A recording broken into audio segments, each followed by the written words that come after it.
il a été convenu que les réfugiés qui ont revendiqué de rentrer, parce qu'ils ont revendiqué vivement, et ces réfugiés sont au nombre d'environ 12 000, que ces réfugiés puissent rentrer d'ici avant la fin de l'année. Et il a été convenu que la moitié, environ, c'est-à-dire plus de la moitié, 6 867, vont rentrer d'ici au 31 octobre, suivant un calendrier bien établi. Et ils vont arriver dans les différents sites, les centres de transit qui sont déjà prévus pour ça.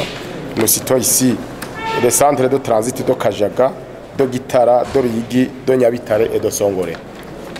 Il était donc aujourd'hui question de discuter des modalités pratiques pour que cette opération se passe correctement, le plus correctement du monde, sans faille. Nous avons aussi pu analyser ensemble la possibilité de revoir à la hausse les chiffres convenus pour chaque journée de transfert de ces réfugiés.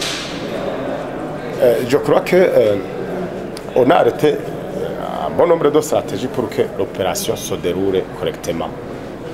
C'est donc d'ailleurs l'occasion aujourd'hui de rappeler que nous avons instruit à l'administration que les biens laissés par les réfugiés soient bien sauvegardés. Ça veut dire qu'à l'arrivée de ces réfugiés, ils ont passé quelques temps en transit, probablement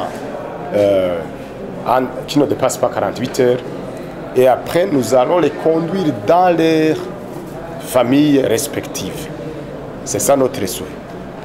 Et la population est déjà sensibilisée sur l'accueil de ces réfugiés, un accueil chaleureux, qui doit être chaleureux. Et l'administration est aussi invitée à être de près ces réfugiés pour qu'ils se sentent toujours chez eux.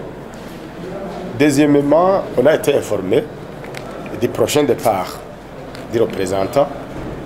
Il a exprimé le souhait qu'avant son départ, au moins, il puisse personnellement assister à l'arrivée d'au moins la moitié de ceux qui doivent rentrer maintenant avant la fin de l'année. Ça veut dire les 6 000. Et comme je l'ai déjà dit, on a pu voir ensemble la possibilité de revoir à la hausse les chiffres que nous devons accueillir. Je vous remercie.